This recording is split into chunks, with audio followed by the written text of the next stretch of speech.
Experts said the notes were impossible to translate. They came from a dead man, a mafia-linked logistics genius who built systems so complex that even intelligence agencies failed to decode them. Those notes were believed to contain the truth about a collapse, a betrayal, and a daughter left behind in the dark. And for years, no one could unlock them, not linguists, not analysts, not even forensic experts. Until a little girl, with no training and no context, looked at those same pages and decoded everything in just 7 minutes. What she saw was not just information, it was a warning, a map, and a truth powerful enough to destroy an entire empire built on silence. This is not just a story about crime or power. This is a story about perception, about how truth is never hidden. It is only misunderstood. This channel is about mafia bosses, men born to dominate, men shaped by systems of power most people never see. There are lessons life never teaches you directly. Only the real rulers of the world understand them.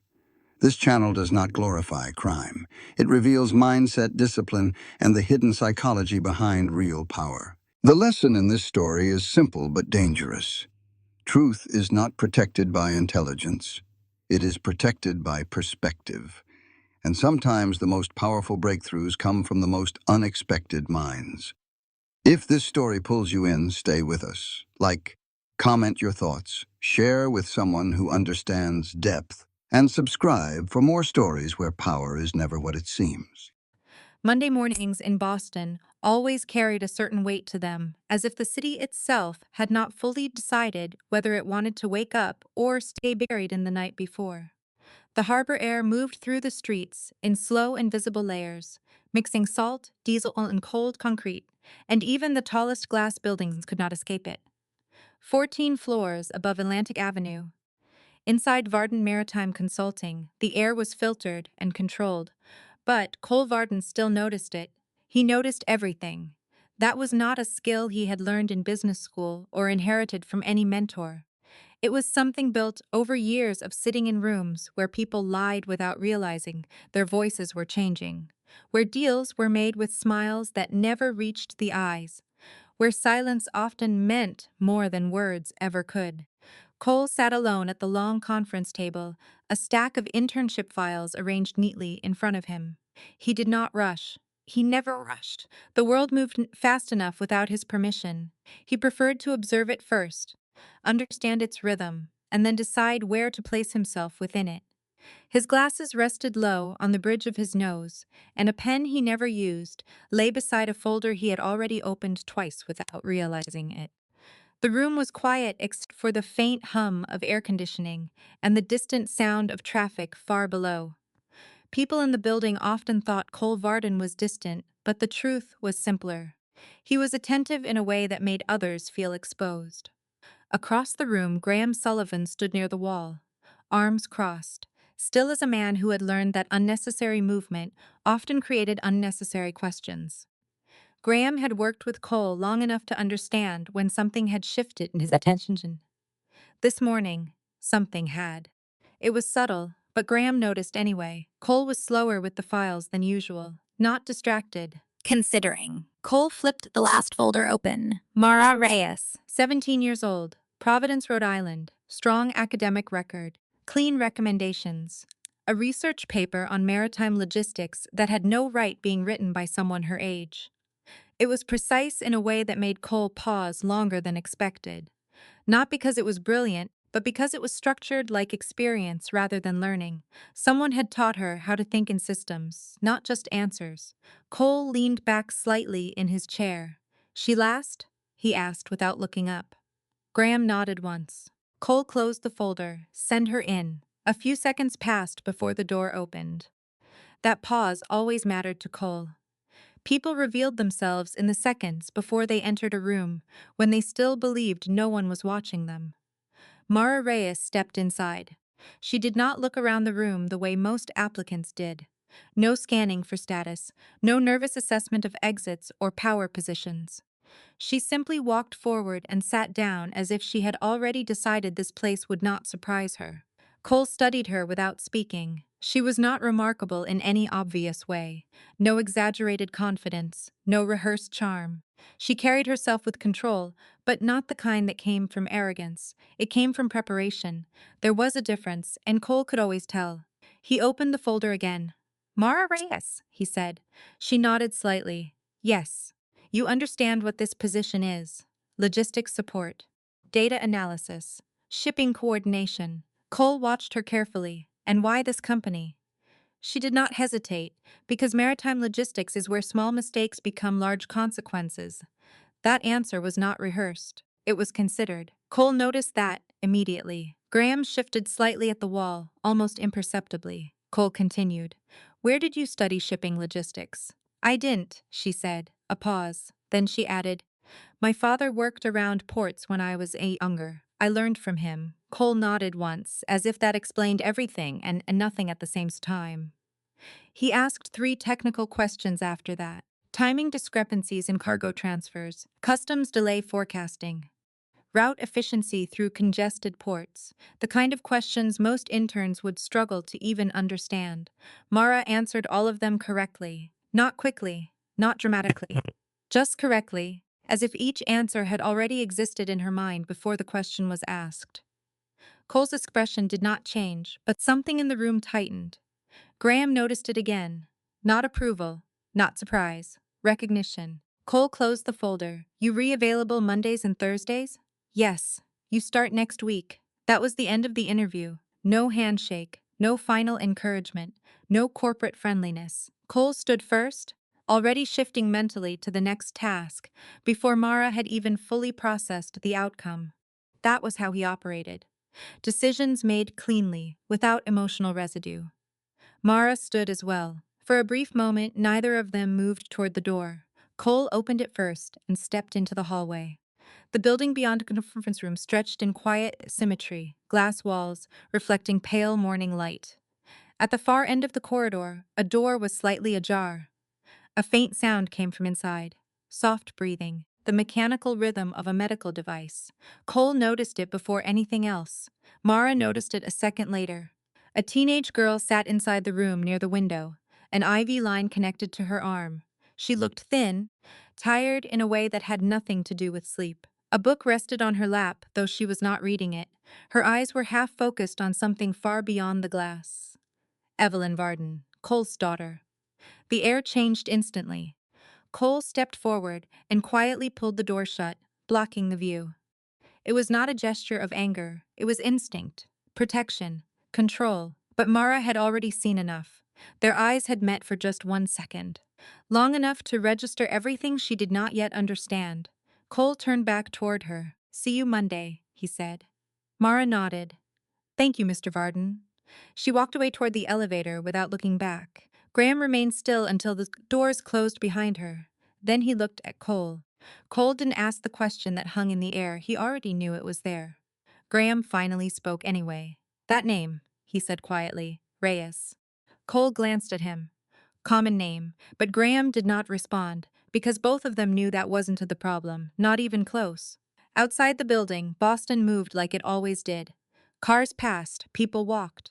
Conversations rose and disappeared into the wind. Mara crossed the street and sat on a stone bench facing the glass tower. She did not move for a long time. Her phone was in her hand, screen still lit. Her thumb hovered over a message she had already typed, I am inside.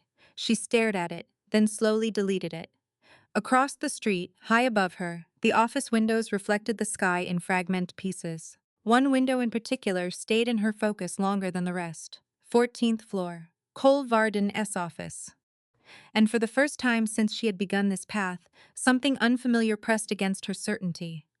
Not fear, not doubt exactly. Something quieter, something closer to recognition. That night, long after the building had emptied, Graham Sullivan remained in the security office downstairs. The monitors displayed silent hallways and locked doors. Everything looked normal. That was what made it unsettling. He opened a drawer beneath the desk and pulled out an old photograph. Boston Harbor, 15 years ago. 3 men standing together, younger, unguarded, almost laughing at something outside the frame. Cole Varden, Thomas Reyes, Graham Sullivan. back when silence had not yet become a debt. Graham stared at the photo longer than he intended. Then, almost without sound, he said to himself, Jesus Christ. The first thing Mara Reyes learned about Vartan Maritime Consulting was that nothing inside the building ever felt accidental. Every hallway angle, every glass reflection, every pause between footsteps seemed designed to make people feel slightly observed, even when no one was watching. It was the kind of place where silence was not empty, but structured. On her first Monday morning, she arrived 10 minutes early and stood in the lobby longer than necessary, not because she was nervous, but because she was measuring the rhythm of the place. People came in, scanned badges, exchanged brief greetings that never turned into conversations, and disappeared into elevators as if swallowed by the building itself. No one looked at her twice. That, she realized, was intentional too. At 8:04, she was escorted upstairs. The elevator ride was smooth, almost too smooth, like the string was trying to erase the sensation of movement. When the doors opened, she saw Cole Varden waiting near the entrance of the office floor. Not standing in a welcoming posture, not performing authority, just present, as if he had already been there before she arrived and would remain there after she left. He nodded once when he saw her. You were early, he said. I prefer to understand environments before they start evaluating me, Mara replied. That earned her a brief glance, the kind that did not judge but recorded. Good, Cole said. Then you fit here. He did not introduce her to the team. He did not assign anyone to guide her. Instead, he handed her a small stack of documents and pointed toward a workstation near the glass wall overlooking the harbor. It was not the best desk nor the worst. It was neutral, which in Cole Varden's world meant deliberate. For the first 2 hours, Mara observed more than she worked. She noticed how people spoke in partial sentences when Cole was nearby, how decisions were rarely argued in front of him, but instead adjusted silently after he left the room. She noticed Graham Sullivan once passing behind her workstation, slowing slightly when he realized she was there, then continuing without acknowledging her presence. It was not hostility. It was assessment. By midday, she began her assigned task, reviewing cargo routing inefficiencies in a set of East Coast shipping contracts. It was not glamorous work, it was detail work, the kind of task most interns would rush through just to prove speed.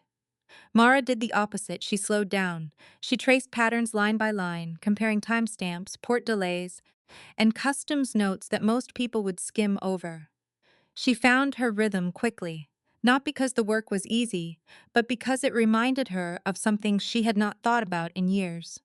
Her father used to lay maps across their kitchen table when she was 11. Not real maps, in the modern sense, but printed shipping charts and handwritten logistics notes covered in symbols she did not understand at first.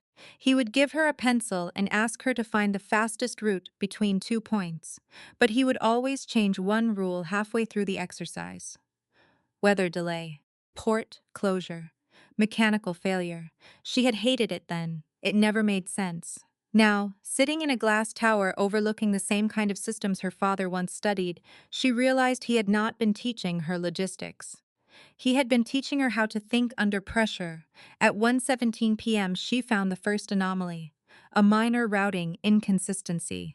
Nothing that would appear alarming in a summary report. But the timing mismatch suggested a delay that had not been officially recorded. It would not matter to most companies. But Varden Maritime was not most companies. She highlighted it, printed the section, and walked toward Cole's office. She knocked once. Come in, he said. The office was larger than she expected, but not extravagant. Everything inside it served a function. Even the decor felt intentional, as if comfort had been designed out of the space. Cole was seated behind his desk, reading something on a tablet. Mara placed the paper in front of him. This will cause a customs discrepancy in 6 weeks, she said. Cole looked at the document, then at her. How long have you been in shipping? He asked. I haven't, she said, a pause. Then I just read. Cole studied the document again, not because he doubted her conclusion, but because he was calculating how she had reached it without experience. That was the kind of thing he paid attention to. Not intelligence, but origin. He nodded once. Fix it, he said simply. That was the end of the conversation. No praise, no explanation, no follow-up question. Mara left the office and returned to her desk without emotion showing on her face. But something had shifted slightly in the building's atmosphere. She felt it in the way people avoided looking at her for a fraction longer than before. Not respect. Not fear. Awareness. By the third day, she began to understand the rhythm of the office. It was not chaotic, but layered. Every action had a visible purpose and an invisible one beneath it. Meetings were short, but decisions were long. People spoke less than they thought, and Cole Varden rarely raised his voice, because he did not need to. On Wednesday afternoon, she stayed late to finish a report. The office emptied gradually, lights dimming in sections as departments shut down for the day. Only a few employees remained scattered across the floor. Graham was one of them, standing near a glass boardroom speaking quietly to two executives. Mara noticed Cole leaving his office at exactly 5:42 p.m. He did not carry a laptop or documents. He simply picked up his coat and walked toward the elevator. Graham followed him without a word. This became the first pattern Mara did not understand. She watched them leave. Something about the timing was too precise to be casual. On Thursday, she decided to stay later. She told herself it was to finish work, but that was not entirely true. At 6:30 p.m., the office was nearly empty. She walked slowly through the hallway, pretending to retrieve files, but her attention was elsewhere. She noticed framed photographs along the corridor walls, old shipping routes, harbor expansion projects, group photos of employees from years earlier, and in one of them, she paused. Cole Varden stood beside a man she did not recognize at first. Then she did, her father, Thomas Reyes. The photo was older, taken at a harbor dock, both men younger, both smiling in a way she had never seen in any picture at home. Thomas had his arm on Cole's shoulder. They looked like brothers, not colleagues, not business partners. Something closer, something personal. Some glass stood frozen longer than she intended. A voice behind her made her turn slightly. Graham Sullivan stood a few steps away. "You are not supposed to be here after hours," he said calmly. "I am finishing work," she replied. His eyes moved briefly to the photograph she was still staring at. Then back to her. "You knew him," she said before she could stop herself. Graham did not answer immediately. That silence felt heavier than words. Finally he said, "Yes, that was all. No explanation, no elaboration." He walked past her and continued down the hallway. Mara remained standing in front of the photo for another full minute. Something about it refused to settle in her mind. The image did not match the story she had built over years. Her father did not look like a man betrayed. He looked like a man who trusted the person standing beside him. That contradiction stayed with her longer than she expected. The next morning, she arrived earlier than usual. Cole was already in the office. He did not acknowledge her immediately. He was reviewing documents at his desk, one hand resting on a coffee cup he had not touched. When he finally spoke, it was without looking up. "You found the error?" "Yes," she said. "Fix it?" "Yes." He nodded once. "Good." Another silence followed. Then Cole said something unexpected. "You remind me of someone I used to know." Mara stopped sorting her papers. She did not respond immediately. "Who?" she asked. Cole hesitated for a fraction of a second. It was the first time she had seen hesitation from him. "A man named Thomas Reyes," he said. The name landed in the air between them without weight, but Mara felt it immediately shift something inside her. "A lot of people have that name," she said carefully. "Yes," Cole replied, "they do." He returned to his documents as if the conversation had already ended, but it had not for her. That afternoon, Mara accessed archived shipping logs under the pretense of completing a report. It was easy enough. No one questioned her permissions. The system was designed for internal transparency, not suspicion. She searched the name again. Thomas Reyes. Multiple entries appeared. Old contracts, logistics coordination files, schedules.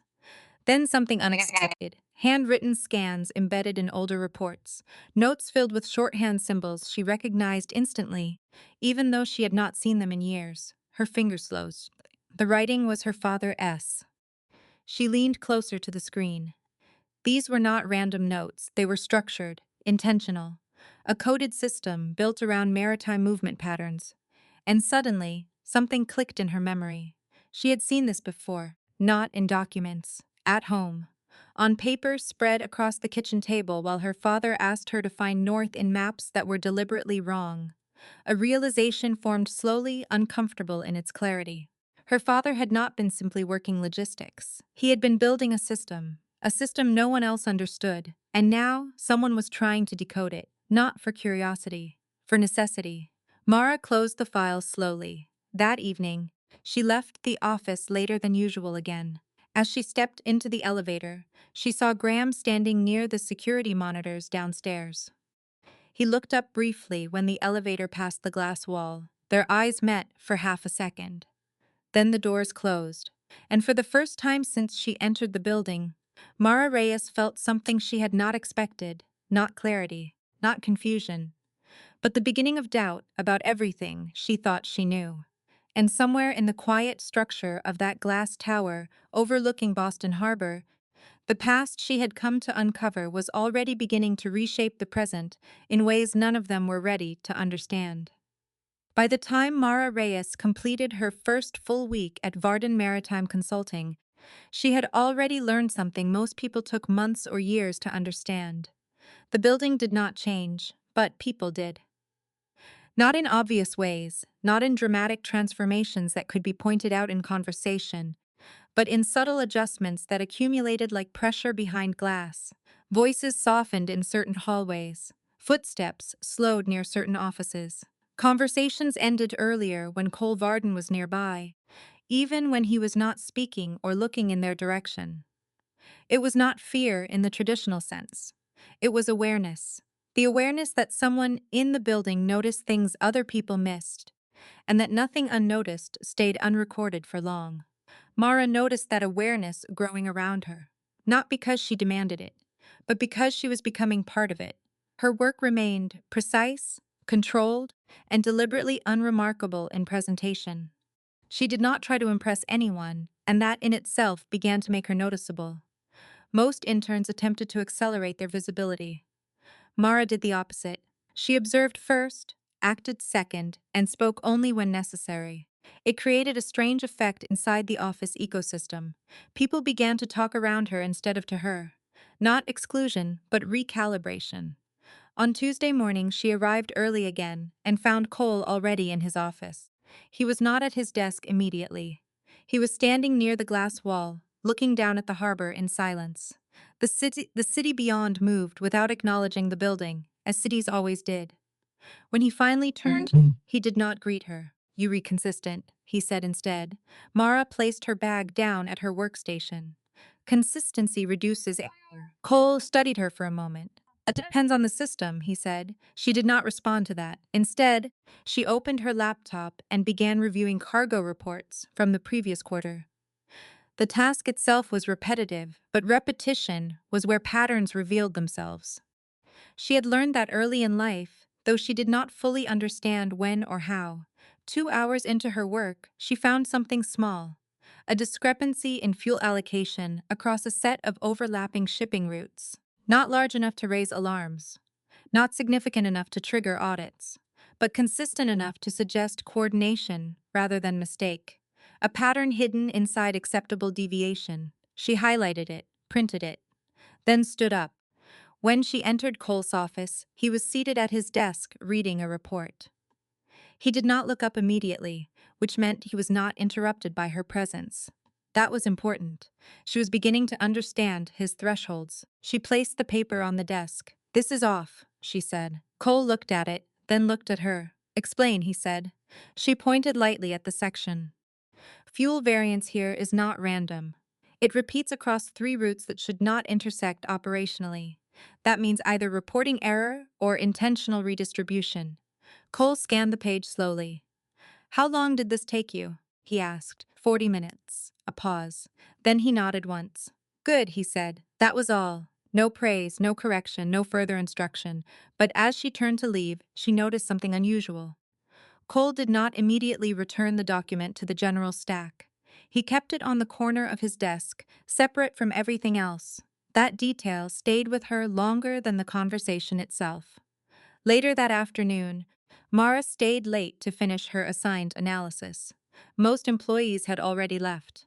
The office lighting dimmed automatically in unused sections, leaving her workstation in a soft, isolated glow. Outside the glass walls, Boston was beginning to shift into evening. The harbor darkened. Reflections of passing headlights moved across the windows like fragments of motion that never fully formed into something stable. She worked quietly, tracking routes, verifying logs, cross-referencing timestamps. The deeper she went into the data, the more she began to notice something that did not belong to the current project. Historical patterns, older entries embedded within newer systems. At first, she assumed it was legacy data, never fully cleaned from system transitions. But the structure was too deliberate. Whoever built the system had left traces intentionally, or at least had not removed them carefully enough. She opened an archived folder, then another, and that was when she saw it. A name repeated across older documents: Thomas Reyes. Her father's names appeared in shipping coordination files from more than a decade ago.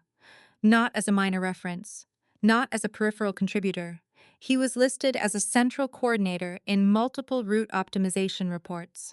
His handwriting appeared in scanned notes embedded in margins, structured in a shorthand system she recognized instinctively but could not immediately decode. She leaned closer to the screen. The system was not random, it was layered, built, designed, and suddenly, memory collided with present. Kitchen table, paper maps. Her father standing over them late at night, asking her to find the most efficient route between two ports, changing conditions mid-exercise, introducing constraints that made no sense until they did, teaching her to think in disruptions instead of stability.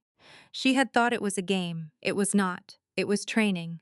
Her breathing slowed slightly, not from fear, but from recalibration. Because if her father had been involved in systems like this, then the story she had carried for years was incomplete, or wrong, or deliberately shaped. A voice interrupted her thoughts. "You still here?" Graham Sullivan stood a few steps behind her workstation. He had entered quietly, as he always did. No announcement, no disruption. Mara minimized the screen instinctively. "I'm finishing work," she said. Graham did not comment on her divisiveness. Instead, his eyes briefly moved toward the direction of her monitor before returning to her face. "You read thorough," he said. It was not a compliment, it was observation. "Is that a problem?" she asked. "No," Graham replied after a pause. "It's just rare." He hesitated slightly, as if considering whether to continue. Then he added, "Don't stay too late." It was not advice, it was warning disguised as neutrality. He turned and walked away before she could respond. That interaction stayed with her longer than she expected. Not because of what was said, but because of what was not. The next morning, Cole was already in the office when she arrived. He did not look up immediately, but when she placed her bag down, he spoke without turning. "You found something yesterday." It was not a question. Mara stopped briefly. "Yes," she said. Cole finally looked at her. "What kind of something?" She considered her answer carefully. "Patterns in older routing data," she said, "including references to names that are no longer active in current systems." Cole did not react outwardly, but something behind his eyes shifted slightly. "Which names?" he asked. She hesitated for half a second. "Thomas Reyes," she said.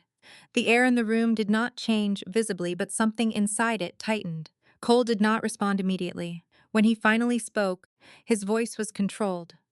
"That file should not be accessible to interns. I didn't access it through permissions," she said. "It was embedded in archived reports, linked to current datasets." A pause. Then Cole nodded once. "Remove yourself from that archive," he said. It was direct, not angry, not emotional, but final. Mara studied him carefully. "Was he important to this company?" she asked. Cole's expression did not change. "Yes," he said. That was all. No explanation, no elaboration. Just confirmation of importance without context. She left his office without further questions. But the question did not leave her. It followed her back to her desk.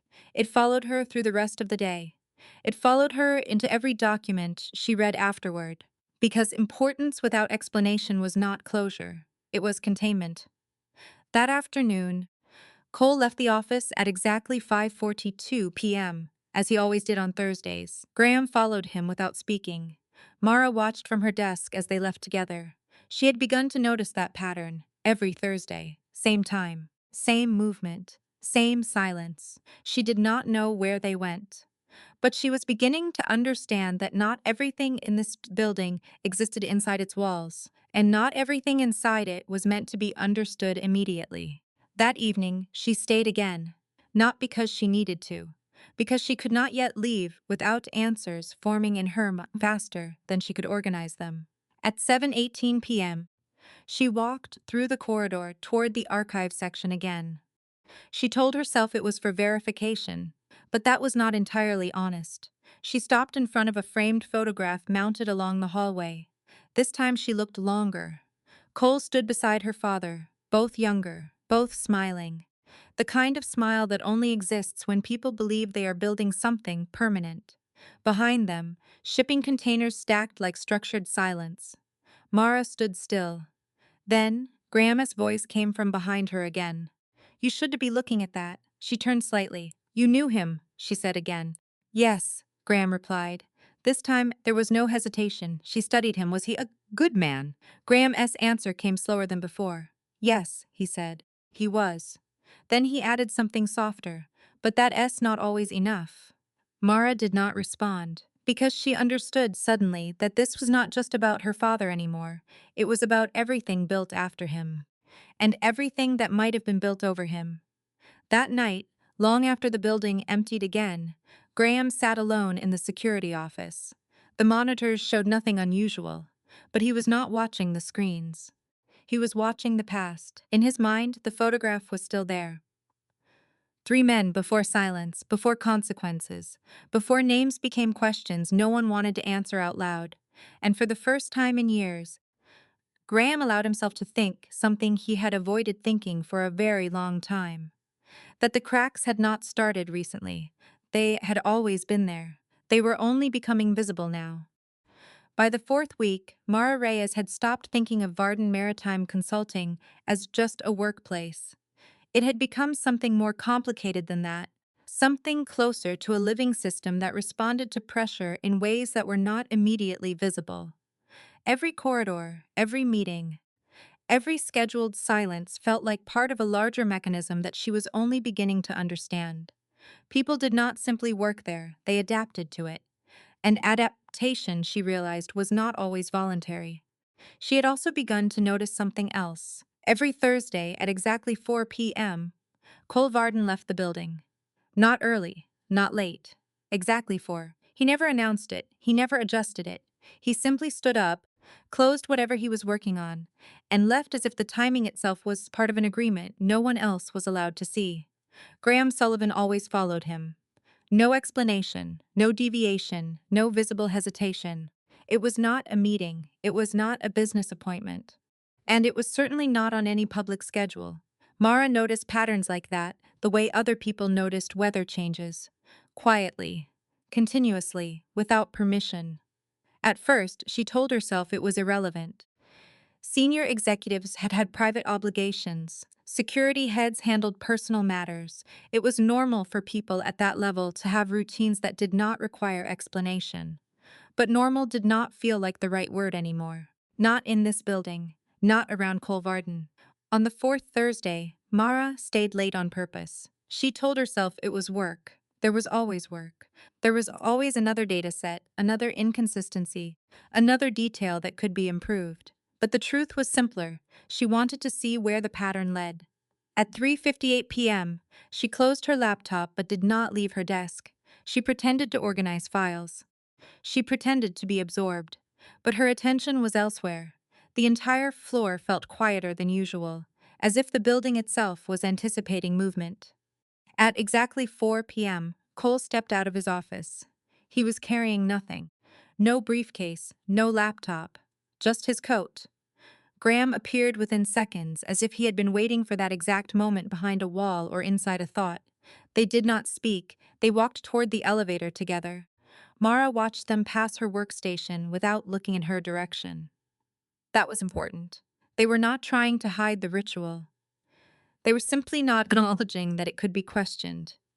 The elevator doors closed, and the building exhaled slightly. Mara stood up slowly. She did not follow immediately. Instead, she waited. That was the first decision she made that day that did not feel purely logical. 10 minutes later, she left the building. Outside, Boston was colder than it had been in the morning. The harbor wind carried a sharper edge now, cutting between buildings and pressing against glass surfaces like an unseen pressure. She crossed the street and stopped at a distance where she could still see the entrance clearly. A black vehicle was already waiting at the curb. Cole and Graham entered without hesitation. The car pulled away. Mara followed on foot for half a block before stopping. It was not a practical pursuit, she knew that, but she also knew that direct tracking was not the point. She needed direction, not confrontation. She called a ride, kept distance, watched. The vehicle moved through the city with deliberate precision, avoiding unnecessary turns, avoiding congestion, moving like it already knew where it was going. That in itself told her something important. This was not improvisation, this was repetition. The car left downtown Boston and moved toward the southern industrial edges of the city, where residential streets gave way to older buildings, narrow roads, and structures that had not been updated in decades. Mara stayed back, letting the ride follow at a distance that never risked attention. After nearly 20 minutes, the vehicle stopped in front of a modest residential building in South Boston. Not impressive, not guarded, not corporate, just old brick and quiet windows. Cole stepped out first. Graham followed. They entered the building without hesitation. Mara instructed the driver to stop a block away. She stayed in the car for a moment, watching the entrance. Nothing about it matched what she expected. No office signage, no security presence. No visible indication that someone like Cole Varden would have any reason to be there every Thursday at the same time. She waited 5 minutes. Then she got out. She walked slowly toward the building, careful not to appear rushed or directed. The entrance door was not locked. That alone surprised her more than she expected. Inside, the hallway smelled faintly of disinfectant and old carpet. The lighting was soft but inconsistent, as if maintenance was not a priority, but also not neglected completely. She moved carefully, listening for sound, voices, footsteps. Anything that would confirm she was not walking blindly into a private space. She reached the stairwell well. The sound of movement came from above. She climbed, 1 floor, 2 floors. At the 3rd floor, she stopped. There was a door slightly open at the end of the hallway. She did not approach immediately. Instead, she listened. A voice, older, female, calm. Then another voice. Cole S. Not loud, not emotional. Controlled, but softer than she had ever heard it before. She moved closer carefully. Through the narrow opening of the door, she saw them. Cole stood near a small kitchen counter, holding a paper bag. Graham was beside him, placing medication boxes on a table. An elderly woman sat near the window, watching them with familiarity rather than surprise. There was no tension in the room, no secrecy in behavior. It was not a hidden operation, it was routine care. Mara stayed still, observing, listening. The woman spoke again. "You late this week," she said lightly. Cole replied without hesitation. Traffic was worse than usual. The woman smiled faintly. "I thought you forgot about me." Cole shook his head. "I don't forget things I choose to do." That sentence landed differently than anything Mara had heard him say at work. Not because it was dramatic, but because it was personal. Graham unpacked groceries silently, moving with practiced familiarity. This was not the first time he had done it, not even close. The woman looked at him. "You still don't talk much," she said. Graham paused, then replied, "Talking isn't always useful." The woman chuckled softly. "That sounds like something Cole would say." Cole did not respond, but his expression shifted slightly, not discomfort. Recognition. Mara slowly stepped back from the doorway. She did not enter. She did not leave immediately either. Because something about what she had just seen did not match anything she had constructed about Cole Varden. This was not power. This was maintenance, human maintenance. She left the building quietly. Outside, the wind felt sharper than before. As she walked back toward the main road, she tried to organize what she had just witnessed into something coherent. A weekly ritual, a private responsibility, a structure that had nothing to do with business and everything to do with obligation. And yet Graham was there. which meant it was not personal in isolation, it was shared, which meant it had meaning inside their system. The question was not what they were doing. The question was why it was hidden inside a man like Cole Varden. That night, Mara returned to her apartment later than usual. She did not turn on music. She did not check messages. She sat at her desk and opened her laptop, but instead of reviewing work files, she searched something else. Names, addresses, patterns. She found nothing publicly linking Cole Varden to the building she had seen, which meant it was either unrecorded or intentionally separated from corporate identity. Both options carried implications she was not ready to fully define. Her phone buzzed once. Message from work. Then another. She ignored them. Instead, she opened a blank document and wrote one line at the top. Thursday, 4 p.m., South Boston. Then she stopped, because writing it made it real in a way observation did not. The next morning at work, Cole was already in his office when she arrived, as usual. He did not mention Thursday. He did not mention anything outside the office at all. But when she put her bag down and looked toward his office glass wall, she noticed something subtle. He was watching her. Not directly, not openly, but with the kind of attention that suggested he knew something had shifted. At 10:14 a.m., he called her into his office. Mara entered. Cole did not look up immediately. When he finally did, he spoke first. You were not here last Thursday at Forsyth. It was not a question. Mara did not respond immediately. She chose her words carefully. I was working late, she said. Cole studied her for a moment longer than necessary, then nodded once. Good, he said. That was all. But the silence that followed carried more meaning than the words themselves, because both of them now knew something had changed, even if neither of them was ready to name it. And somewhere in South Boston, in a building that did not appear on any corporate map, a routine continued, quietly, unchanged. For now. By the fifth week, Mara Reyes had learned how to listen to silence inside Varden Maritime Consulting. Not the absence of sound, but the kind of silence that carried structure. Meetings that ended too quickly. Conversations that stopped one sentence earlier than expected. People who avoided finishing thoughts when certain names were near them. She had begun to understand that in this building, silence was not emptiness. It was protection. And protection usually meant something had already gone wrong. She noticed it most clearly on Tuesday evening, when she stayed late again under the pretense of finishing a logistics report that could easily have waited until morning. The office had thinned out hours earlier. Lights dimmed automatically across unused sections of the floor, leaving her workstation illuminated in a quiet island of white light. Outside the glass walls, Boston was shifting into its nighttime rhythm, headlights tracing soft arcs through wet streets, the harbor reflecting broken pieces of the city like scattered memory. Cole Varden's office was still lit. That was not unusual. What was unusual was when he stepped out of it. He did so without announcement, as he always did, but this time he did not immediately leave the floor. Instead, he walked toward her workstation and stopped a few steps away. He did not interrupt her immediately. He simply observed what she was doing, as if confirming something invisible. Mara did not look up right away. She already knew he was there. You were still working, Cole said finally. I'm finishing the routing analysis, she replied, without turning a pause. Then, you don't need to finish it tonight. I prefer completion over delay, she said. Cole studied her for a moment, then nodded once as if accepting a known variable. Come with me, he said. It was not phrased as a request, but it was not an order either. It was something in between, something that carried expectation without force. Mara closed her laptop and followed him.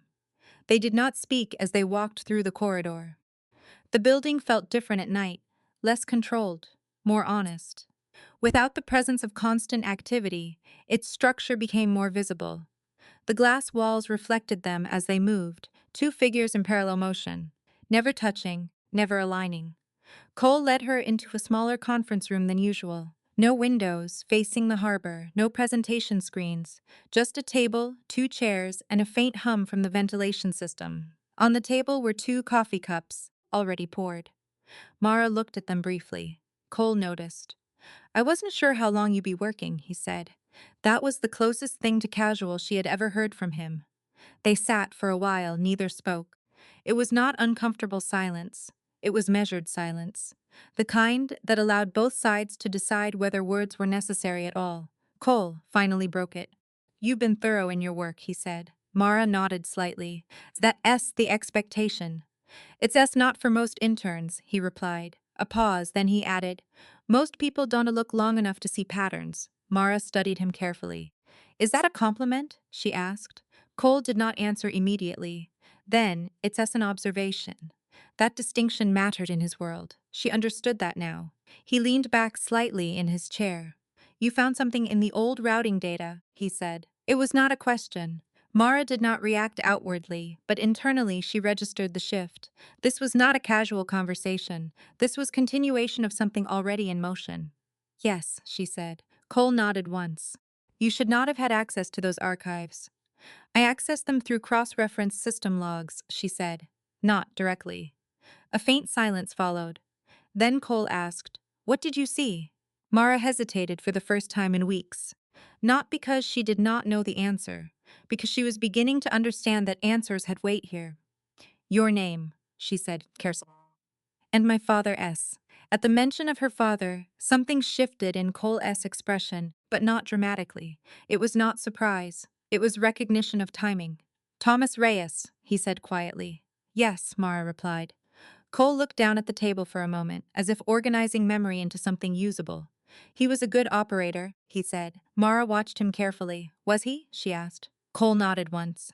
"Yes." A pause. Then he added something unexpected, "and I failed him." The sentence landed in the room without decoration. No justification followed it. No emotional expansion, just acknowledgement. Mara did not respond immediately, because she had not expected that answer to come so directly.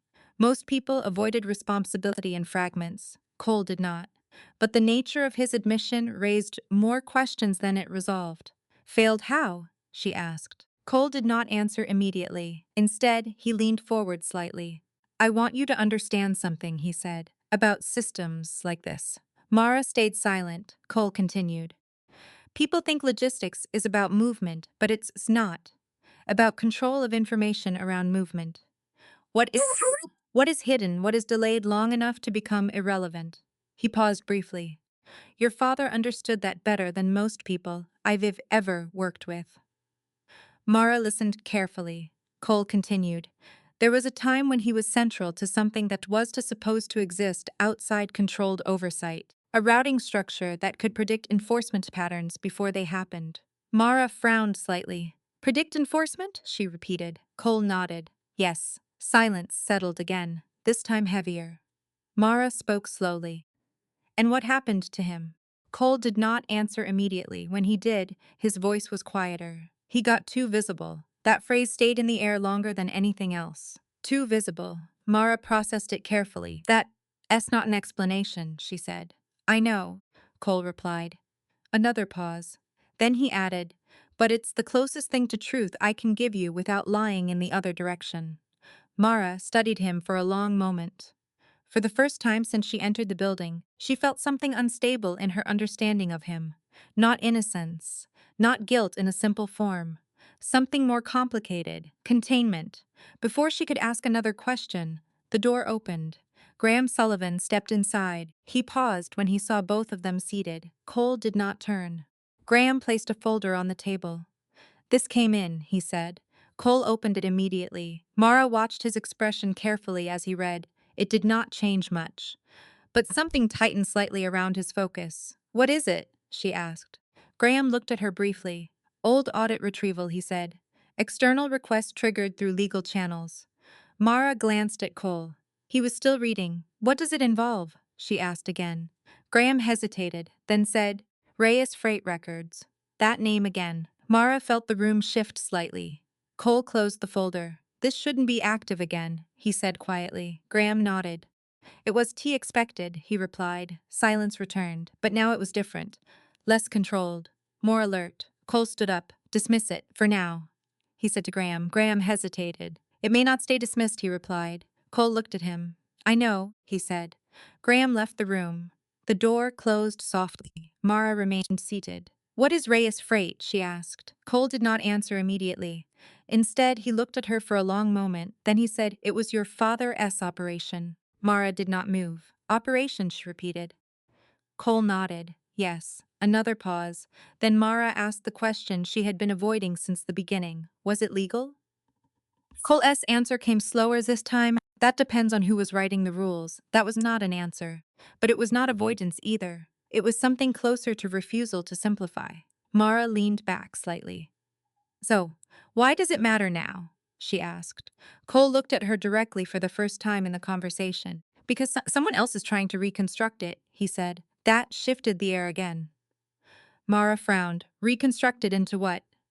Cole did not answer immediately, then said, "Leverage." The word felt heavier than everything else combined. Mara understood immediately what he meant. This was not history, this was active. She stood slowly.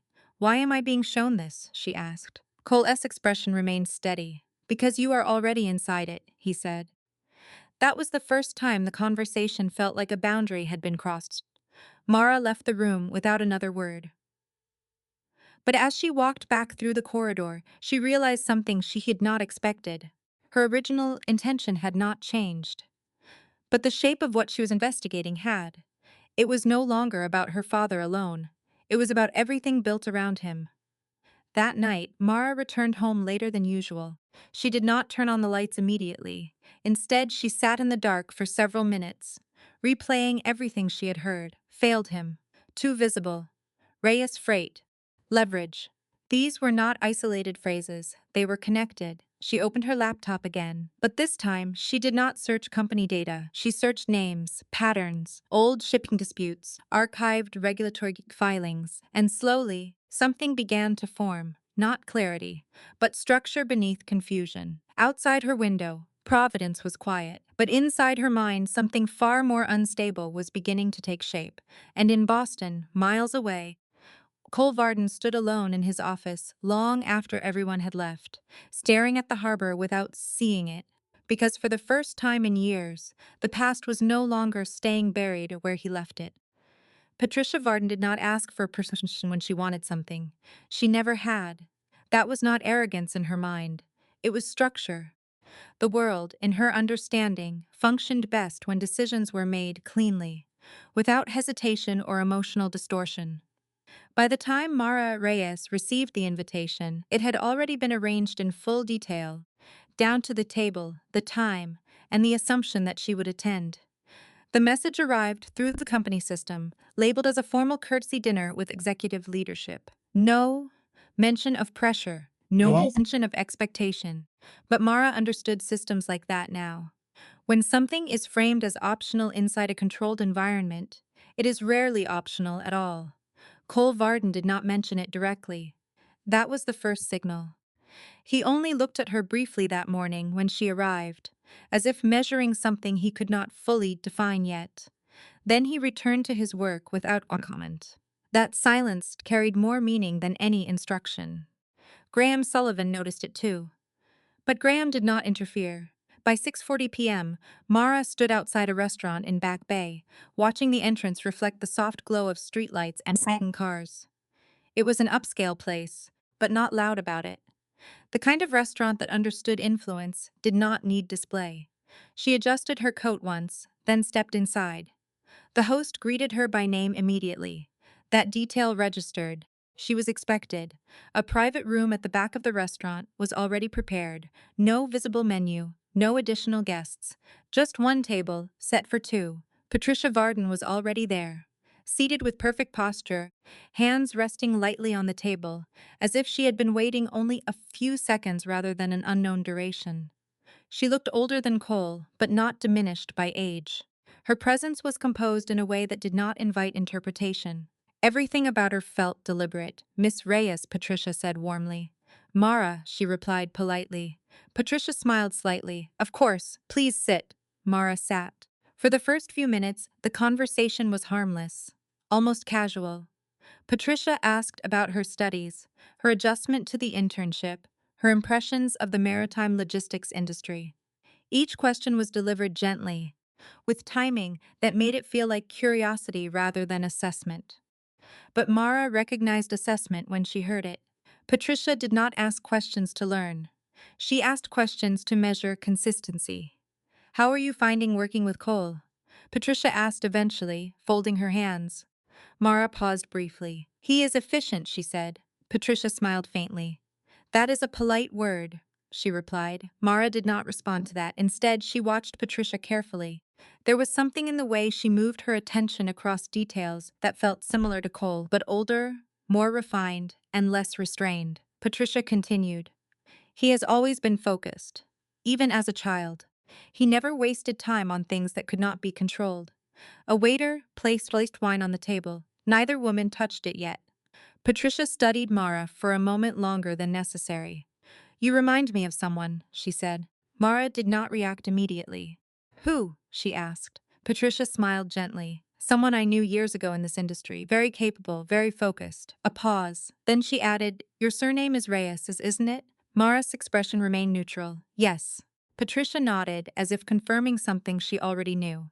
I thought so, she said softly. Your father worked in logistics as well, if I remember correctly.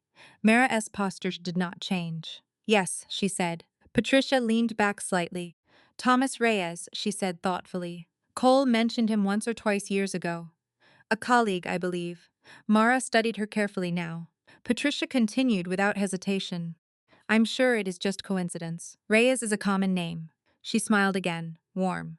Controlled, precise, isn't it? The question was not really a question, it was positioning. Mara understood that immediately. She gave a small nod. Yes, she said. Patricia's expression softened further, as if satisfied with the answer. The conversation moved on. But the tone had already changed. By the time dinner was served, Mara realized something important. Patricia was not trying to intimidate her directly. She was testing her containment, measuring what she knew, what she suspected, and what she could be pushed to reveal without force. That was more dangerous than aggression, because it required patience. And patience suggested preparation. At one point, Patricia reached across the table and placed her hand lightly on Mara S. for just a second. I hope you are enjoying your time at Varden Maritime, she said softly. Mara nodded. I am learning a lot, she replied. Good, Patricia said. Then she added, almost casually, Cole values people who are loyal. The word hung slightly heavier than the rest of the conversation. Loyal, not skilled, not intelligent, loyal. Mara withdrew her hand gently. Loyalty is important in any organization, she said carefully. Patricia smiled. Yes, she said. It is what keeps systems stable when they are under pressure. There was something in the way she said systems that made Mara pay closer attention. After dinner, Patricia excused herself briefly, leaving Mara alone at the table. The room suddenly felt quieter, not physically, but structurally, as if the presence of observation had increased even in absence. When Patricia returned, she did not sit immediately. Instead, she looked at Mara for a moment longer than before. You seem thoughtful, she said. I am just processing the conversation, Mara replied. Patricia nodded. That is a good habit, she said. Then, almost gently, she added, some people don't to process quickly enough to protect themselves. The meaning was not hidden, it was simply wrapped. After dinner ended, Patricia walked her out personally. Outside the restaurant, the night air was colder than Mara expected. Patricia stopped near the entrance but did not step closer to the street. You are doing well at the company, Patricia said. Thank you, Mara replied. Patricia studied her one last time. Cole tends to overvalue potential, she said softly. But potential is not always the same as alignment. Then she smiled and turned away. No further explanation, no farewell, just exit. Mara stood still for a moment before walking away. The entire conversation replayed itself in fragments as she moved through the street. Not what was said, but how it was said, the structure beneath it. That night, she went to find Graham. She did not schedule it, she did not wait. She simply went to the building after hours. Graham was in the security office when she arrived. He looked up immediately when she entered. You shouldn't be here, he said.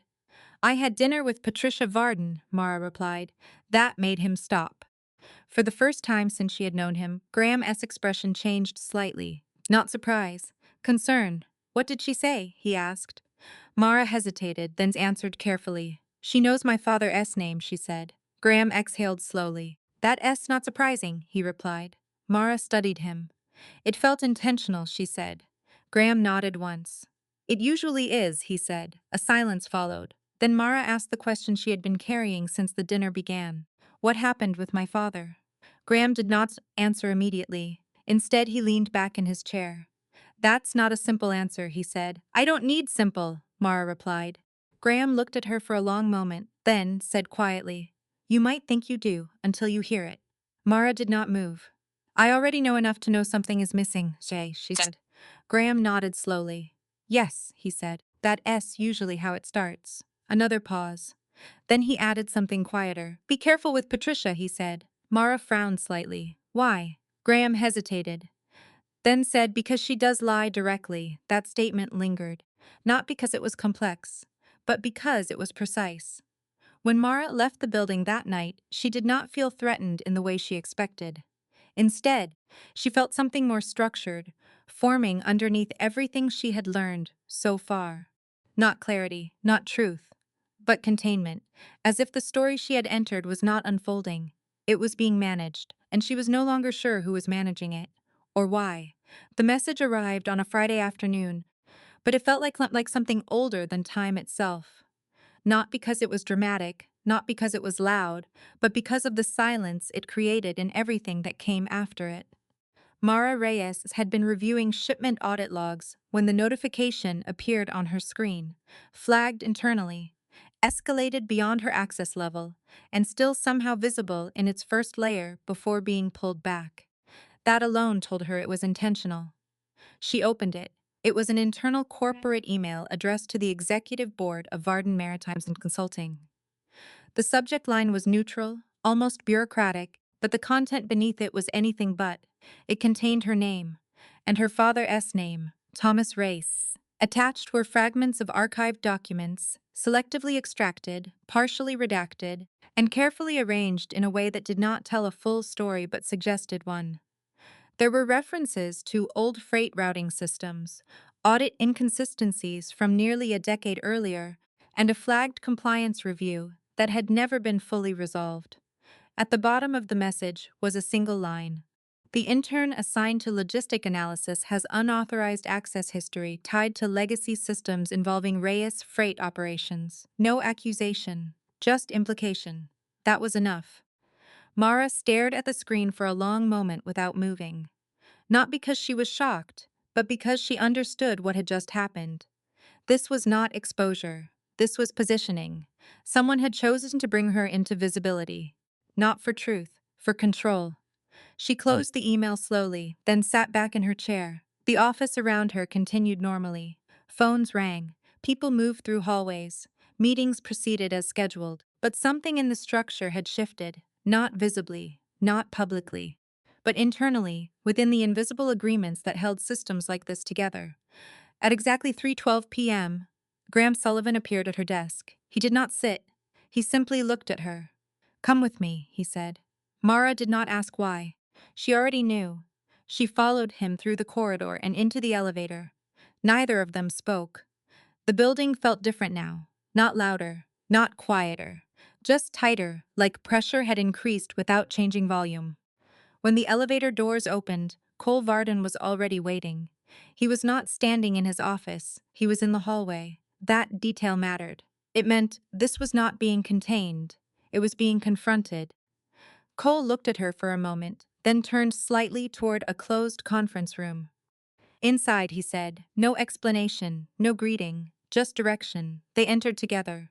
The room was empty, except for a table and 3 chairs, no glass walls, no external visibility. This was deliberate. A space designed for something that was not meant to be observed from outside. Cole closed the door. For a few seconds, no one spoke. Then he placed the printed email on the table. Mara did not react outwardly, but she studied his face carefully. Not anger, not surprise, focus. Controlled, but tighter than usual. This was sent to the board, Cole said. Mara nodded once. Yes. Graham leaned against the wall near the door. Cole continued.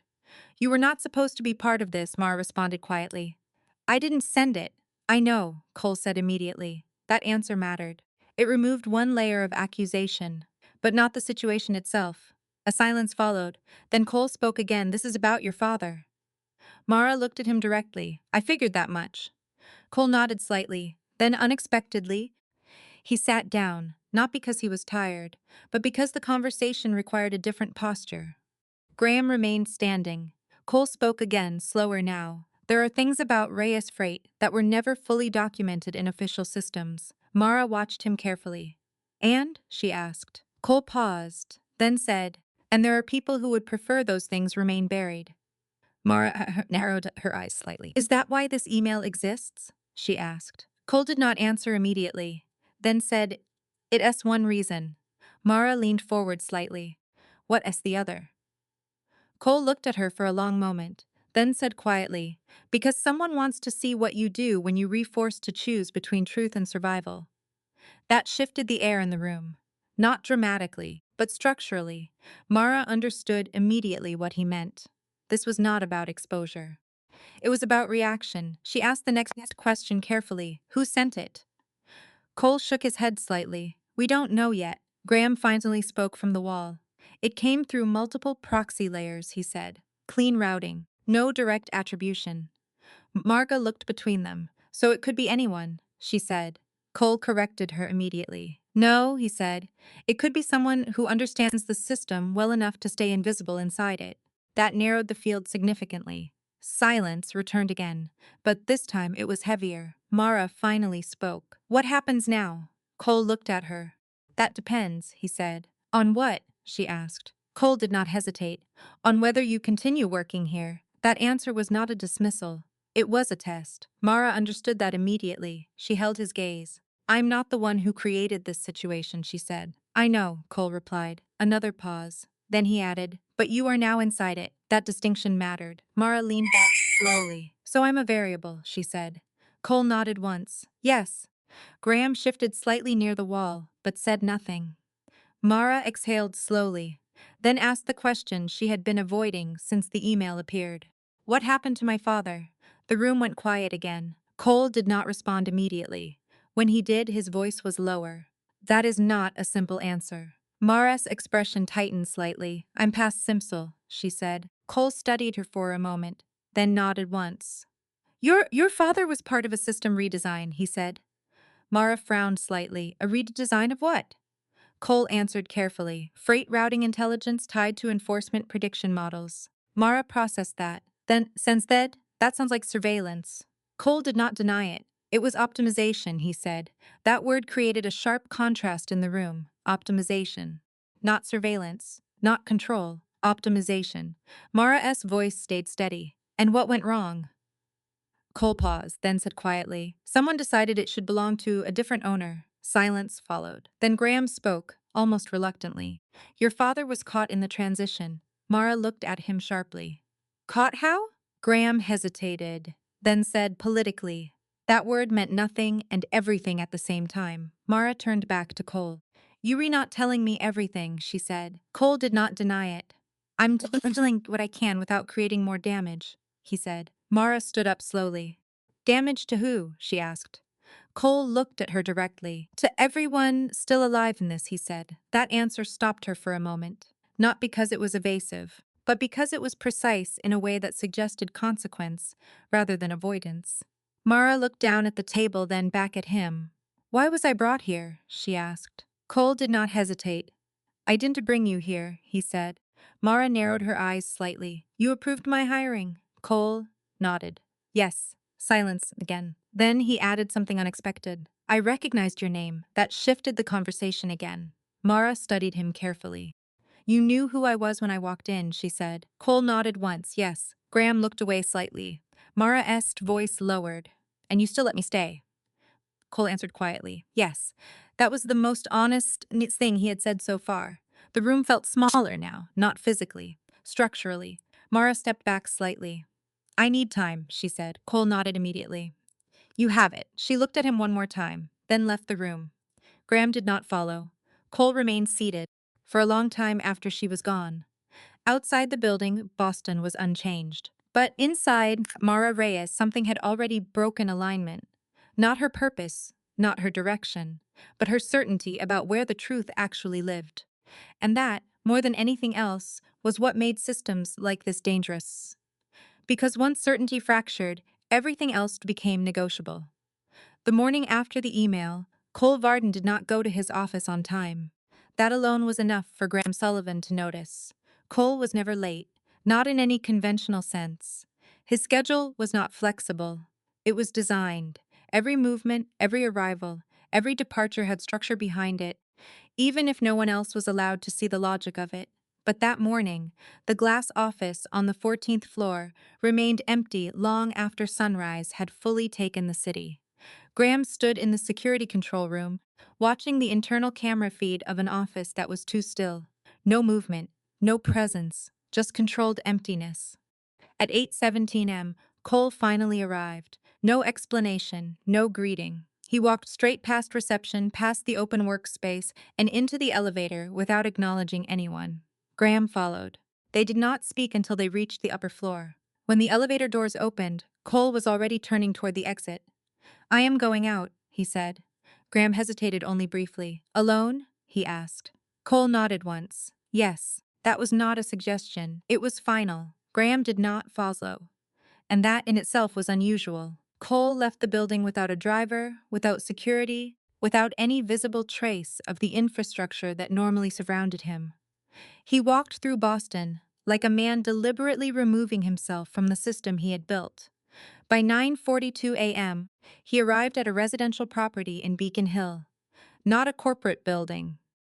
Not an office, a private residence that did not advertise as anything about its owner. But Cole did not need signage. He knew the address. He stood at the door for only a few seconds before knocking. The door opened almost immediately. Patricia Varden stood there as if she had already known the exact moment he would arrive. "Cole?" she said calmly. He did not respond. He stepped inside. The house was quiet in a way that felt intentional. Not empty, but controlled. Everything inside it seemed placed with awareness rather than habit. The lighting was soft, filtered through tall windows that overlooked a carefully maintained garden. Nothing in the space felt accidental. Patricia closed the door behind him. She did not ask why he was there, she already knew. Cole walked into the living room and stopped in the center of it. Patricia remained near the entrance. For a moment, neither of them spoke. Then Cole placed a printed document on the table between them. It was the same email, the one that had reached the board. Patricia glanced at it briefly, then looked back at her son. "So," she said softly, "that was all."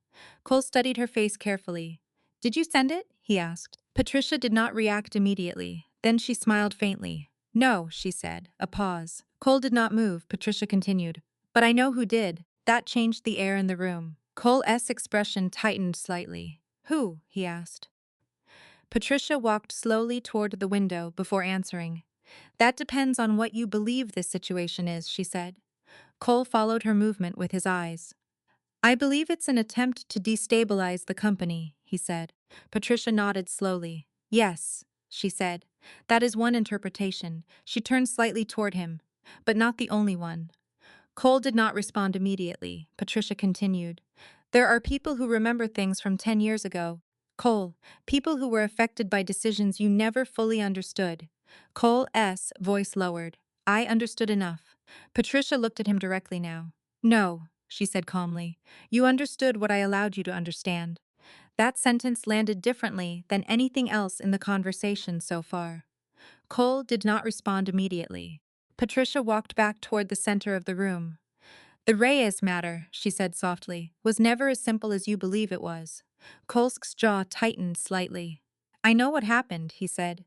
Patricia tilted her head slightly. "Do you?" she asked. Silence, then she continued. "Thomas Reyes was not removed because he was dangerous," she said. "He was removed because he was becoming unnecessary." Cole's expression hardened. "That's not how you framed it at the time," he said. Patricia nodded. "No," she admitted, "because framing is part of management." Cole looked at her longer now. "Why are you telling me this now?" he asked. Patricia sighed softly, as if the answer had been waiting a long time to be spoken. "Because you are finally asking the right questions," she said. Cole stepped forward slightly. "The email," he said. "Was it you trying to force this?" Patricia shook her head once. "No." A pause. Then she added, "But I did not stop it either." That distinction mattered. Cole understood it immediately. "So you allowed it," he said. Patricia nodded. "Yes." Cole's voice tightened slightly. "Why?" Patricia looked at him for a long moment. "Because systems that are built on eventually require disruption to remain functional," she said. Cole stared at her. "That is not an answer," he said. Patricia smiled faintly.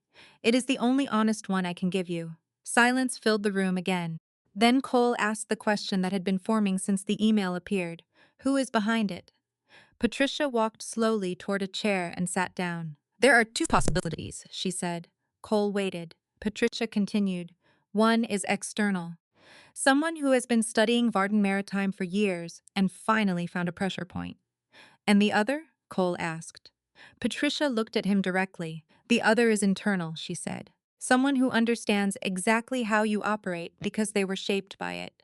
Cole did not speak immediately. Then he said quietly, "Mara." Patricia did not confirm or deny, but she did not need to. Cole turned away slightly. For the first time in the conversation, something like strain appeared in his control. "That is not possible," he said. Patricia responded calmly. "Isn't it?" Cole looked back at her sharply. "She does have access," he said. Patricia nodded. "Access is not always technical," she replied. "Sometimes it is relational." Cole went silent. Patricia continued.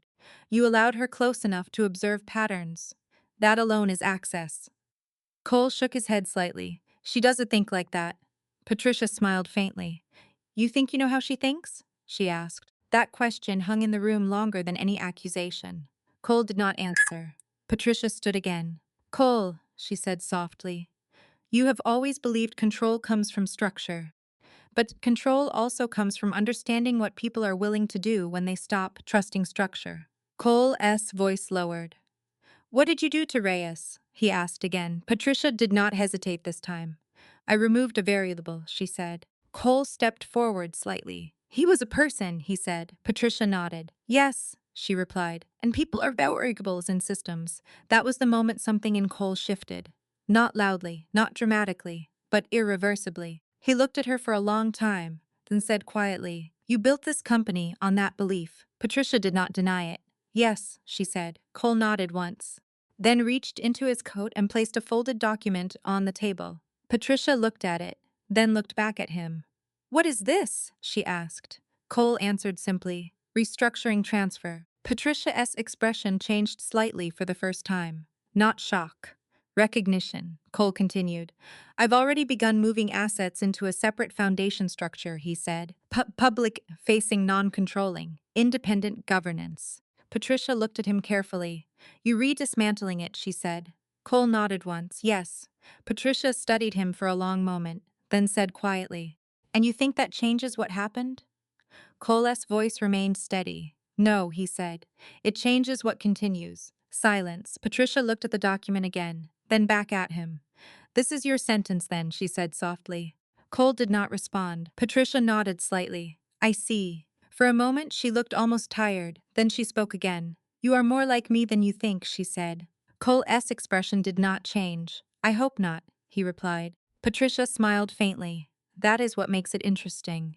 Cole turned toward the door. Patricia spoke one last time. "Mara will not stop," she said. Cole paused. Patricia continued. "Once someone sees the structure, they rarely stop until they understand all of it." Cole did not look back. He said only one thing. "Then I will make sure she understands it safely." And he left. Outside, the air felt colder than when he arrived, not because anything in the weather had changed, but because something inside the system had already begun to move in a direction that no longer respected containment.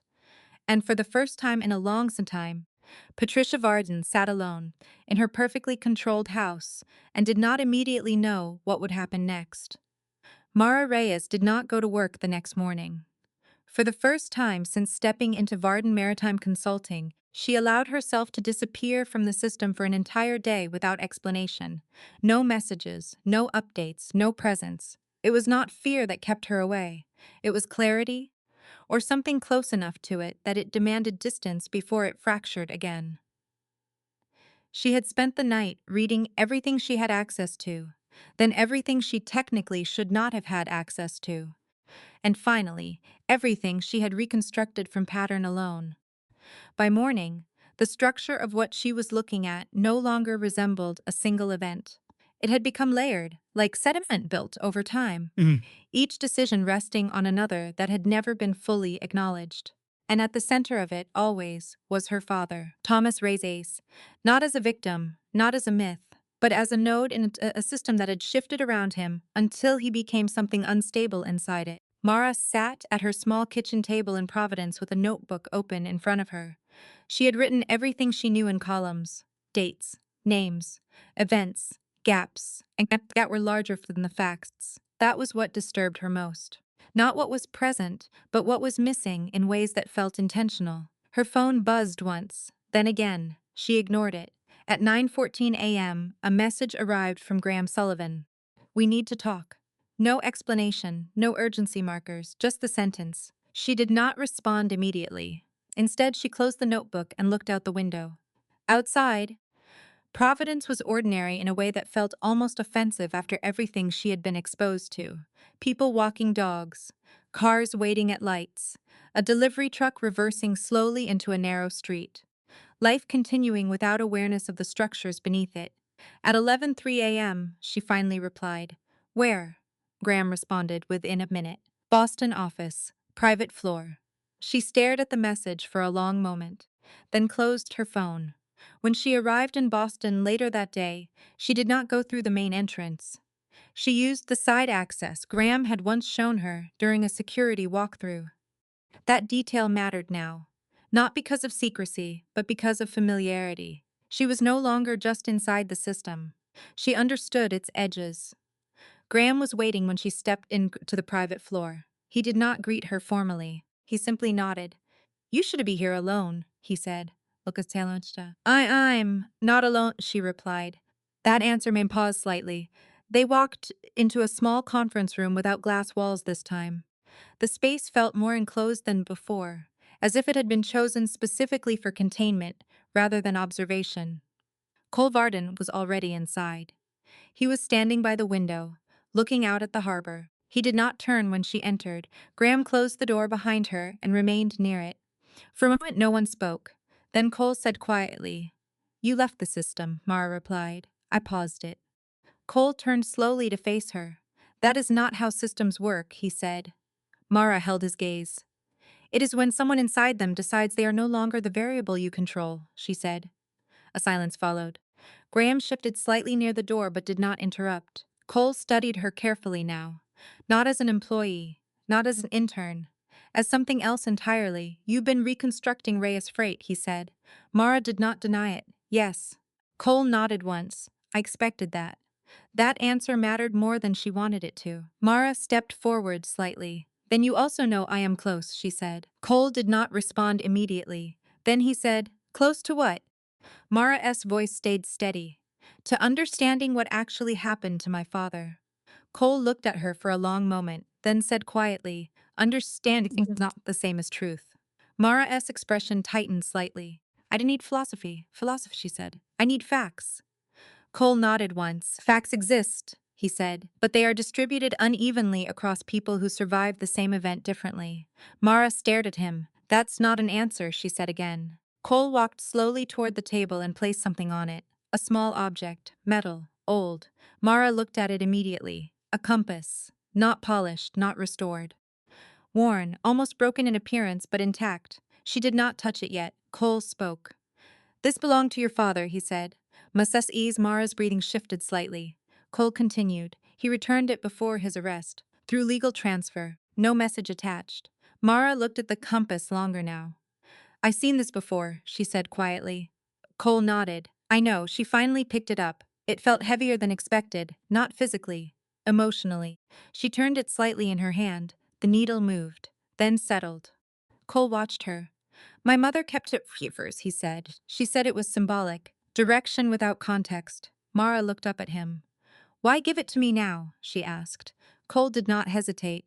"Because you are already following it," he said. That statement landed differently than anything before it. Mara looked down at the compass again. The needle pointed steadily north. but something about it felt less like direction and more like confirmation. Graham finally spoke from the side of the room. "There's something else," he said. Both turned toward him. He hesitated slightly, then continued. "The external audit pressure is increasing. Whoever initiated the email didn't stop at exposure. They re-escalating into regulatory review channels." Mara looked at him sharply. "That means what?" she asked. Graham answered plainly. "It means this is no longer internal." Silence followed. Cole spoke again. "We don't have time for slow reconstruction anymore," he said. Mara looked at him. "What are you suggesting?" she asked. Cole met her eyes. "Completion," he said. That word carried weight. Mara understood what he meant. Not resolution, not clarity.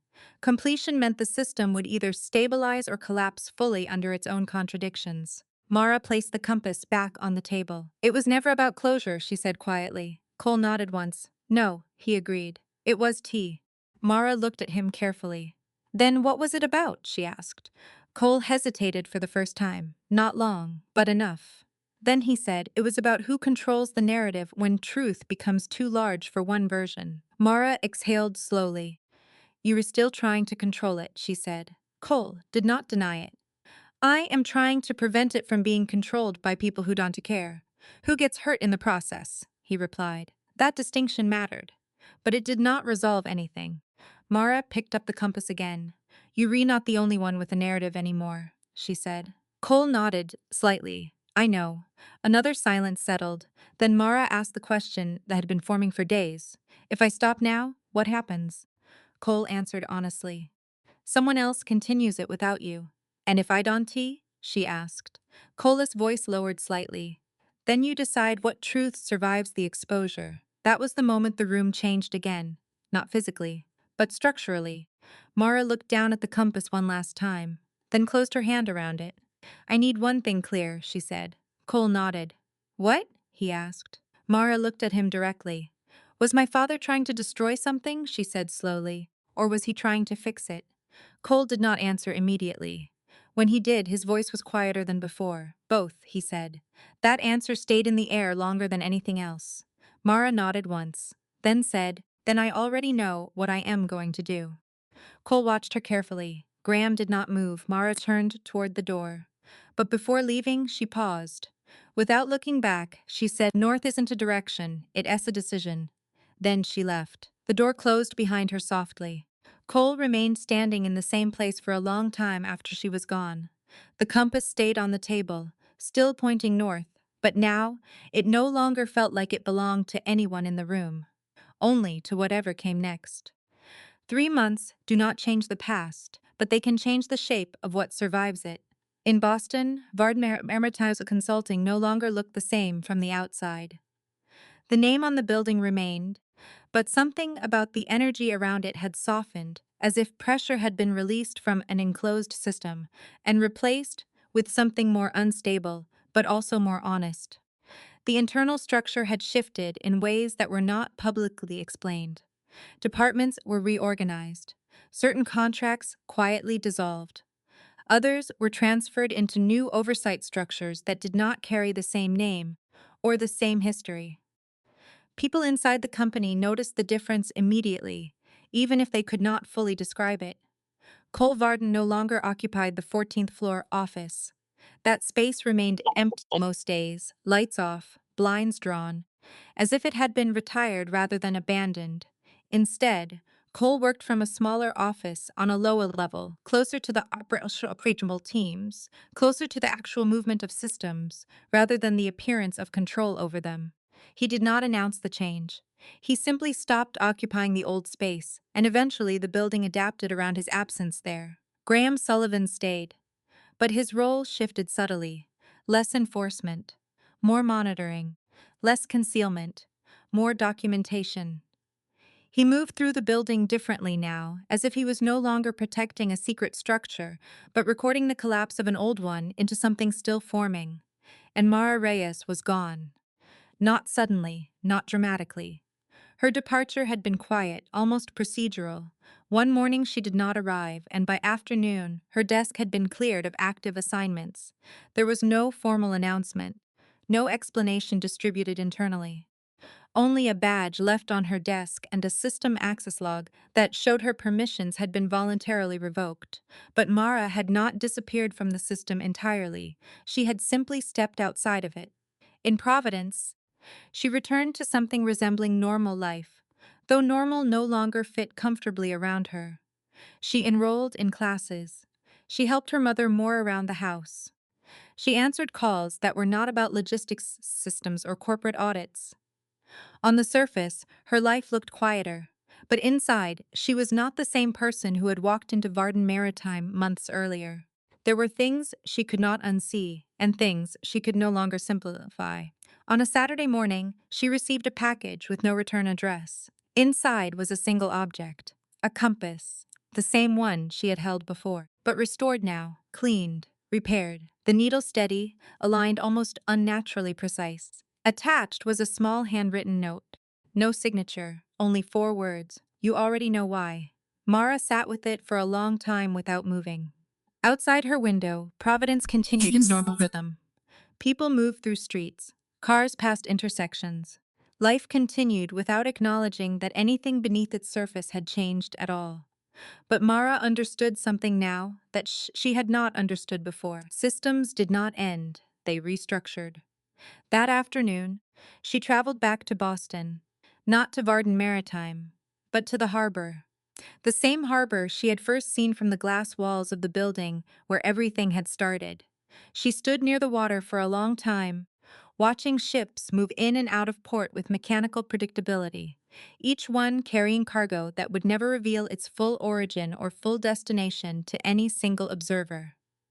Someone once told her logistics was about movement. Now she understood it was about memory distributed across motion. Cole arrived later than she did. He did not approach immediately. He stood a few steps behind her, allowing the moment to exist without interruption.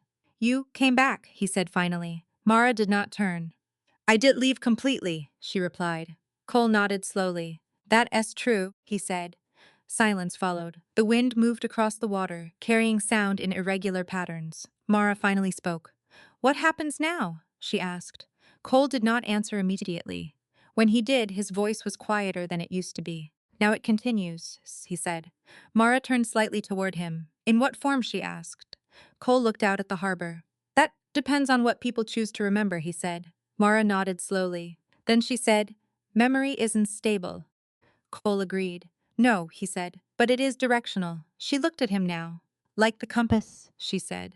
Cole nodded once. Yes, they stood together for a while without speaking. Not as employer and employee, not as investigator and subject, not even as people on opposite sides of a story that had once tried to define them, but as two individuals who had passed through the same system and survived it differently.